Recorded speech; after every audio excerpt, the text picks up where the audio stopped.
Hi, welcome back as we read Chapter 9, The Evil Spell. On Easter Monday, the rain began again in earnest. It was as though the elements were conspiring to ruin their short week of freedom. Jess and Leslie sat cross-legged on the porch at the Burkes, watching the wheels of a passing truck shoot huge sprays of muddy water in its rear. "That ain't no 55 miles per hour," Jess muttered. Just then, something came out of the window and the cab. Leslie jumped to her feet. "Litterbug!" she screamed after the already disappearing taillights. Jess stood up too. "What do you want to do?" "What I want to do is go to Terabithia," she said, looking out mournfully at the pouring rain. "Heck, let's go," he said. "Okay," she said, suddenly brightening. "Why not?" She got her boots and raincoat and considered the umbrella. "Do you think we could swing across holding the umbrella?" He shook his head. "Nah, we better stop by your house and get your boots and things." He shrugged. "I don't have nothing that fits. I'll just go like this." "I'll get you an old coat of Bill's." She started up the stairs. Judy appeared in the hallway. "What are you kids doing?" It was the same words that Jess's mom might have used, but it didn't come out the same way. Judy's eyes were kind of fuzzed over as she spoke, as her voice sounded as though it were being broadcast from miles away. "We didn't mean to bother you, Judy. That's all right. I'm stuck right now. I might as well stop. Have you had any lunch?" "It's all right, Judy. We can get something ourselves." Judy's eyes focused slightly. "You've got your boots on?" Leslie looked down at her feet. "Oh, yeah," she said, as though she just noticing them herself. "We thought we'd go out for a while." "Is it raining again?" "Yeah." Sorry. "I used to like to walk in the rain." Judy smiled, the kind of smile Maybelle did in her sleep. "Well, if you two can manage, sure. Is Bill back yet?" "No. He said he wouldn't be back until late, not to worry." "Fine," she said. "Oh," she said suddenly, and her eyes popped wide open. "Oh," she almost ran back to her room, and then the plickety-plick of the typewriter began at once. Leslie was grinning. She came unstuck. He wondered what it would be like to have a mother whose stories were inside her head instead of marching across the television screen all day long. He followed Leslie up the hall to where she was pulling things out of the closet. She handed him a beige raincoat and a peculiar round black woolly hat. "No boots?" Her voice was coming out of the depths of the closet and was muffled by a line of overcoats. "How about a pair of clumps?" "Pair of what?"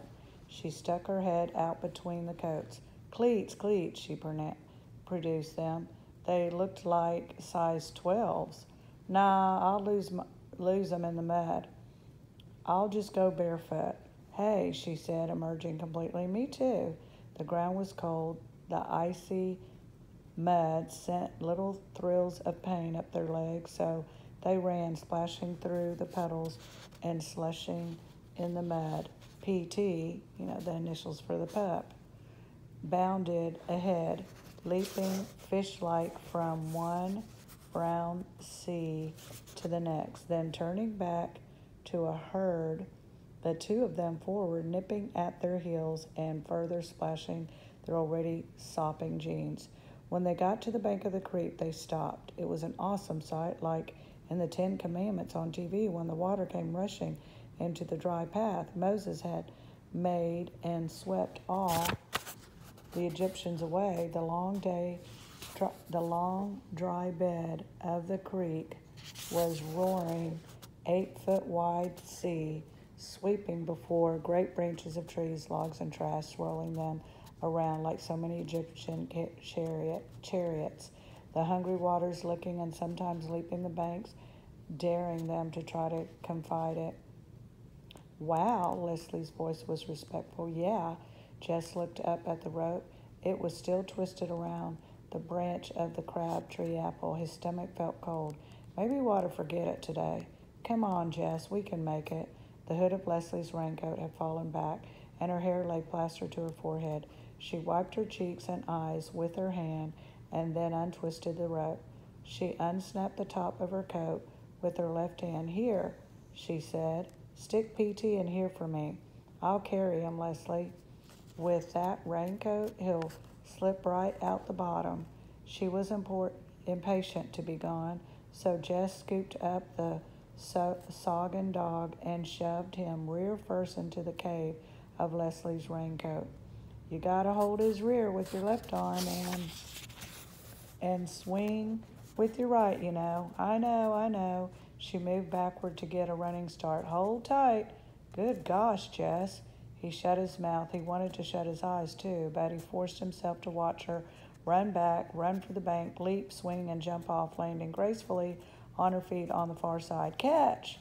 He stuck his hand out, but he was watching Leslie and P.T. and not concentrating on the rope, which slipped off the end of his fingertips and swung in a large arc out of his reach.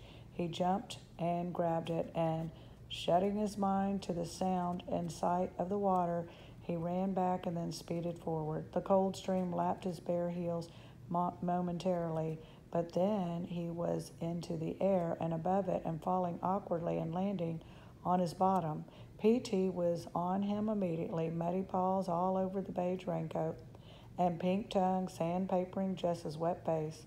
Leslie's eyes were sparkling. "Arise," she barely swallowed a giggle. "Arise, King of Terabithia, and let us proceed into our kingdom."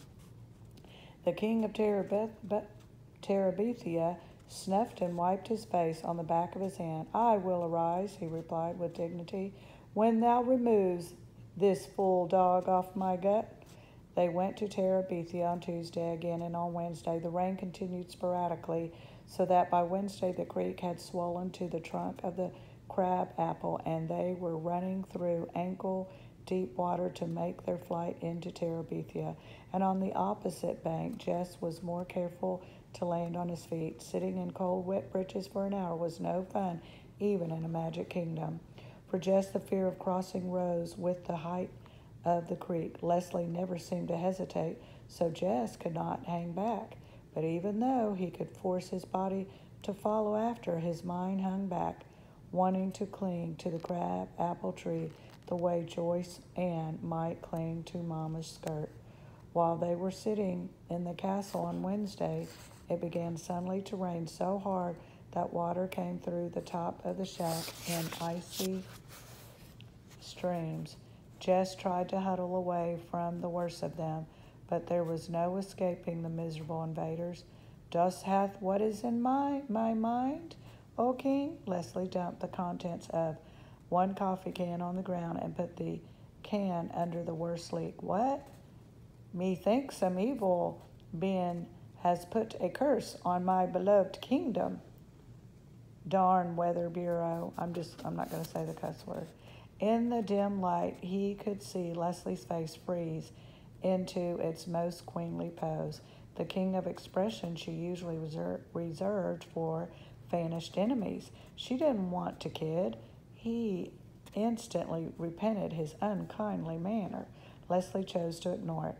"Let us go even up into the sacred grove and inquire of the spirits what this evil might be and how we must combat it.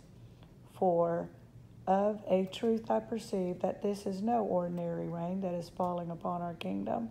"Right, Queen," Jess mumbled, and crawled out the low entrance of the castle stronghold. Under the pines, even the rain lost its driving power.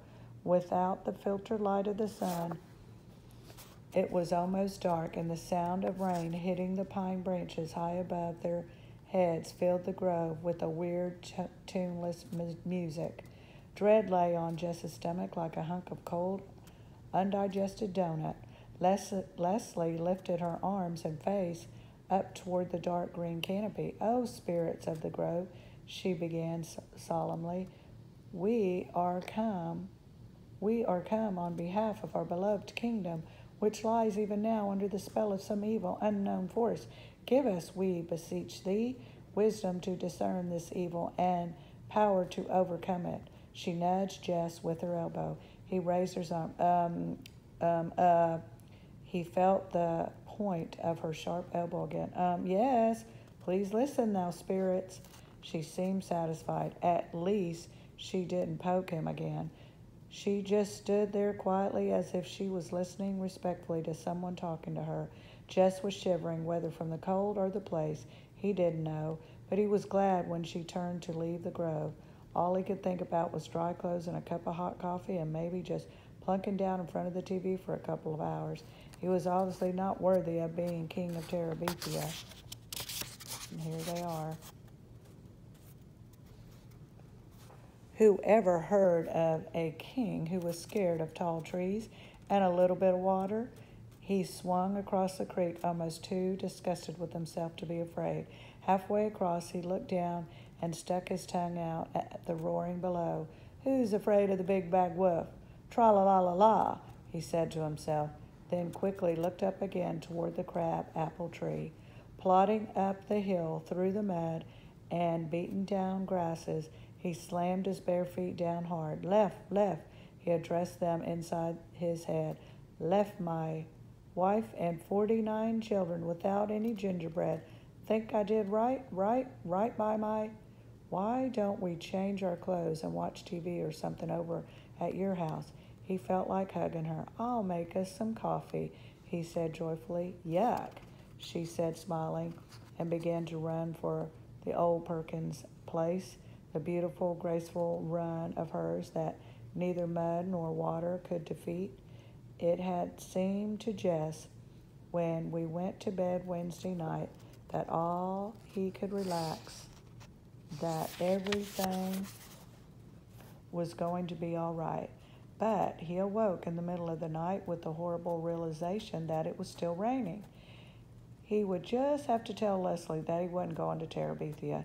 After all, she had told him that when she was working on the house with Bill, and he hadn't questioned her, it wasn't so much that he minded telling Leslie that he was afraid to go. It was that he minded being afraid. It was as though he had been made with a great piece missing, one of Maybelle's puzzles with this huge gap where somebody's eye and cheek and jaw should have been. Lord, it would be better to be born without an arm than go through life without no guts. He hardly slept the rest of the night, listening to the horrid rain and knowing that no matter how high the creek came, Leslie would still want to cross it. Tune in next time for Chapter 10.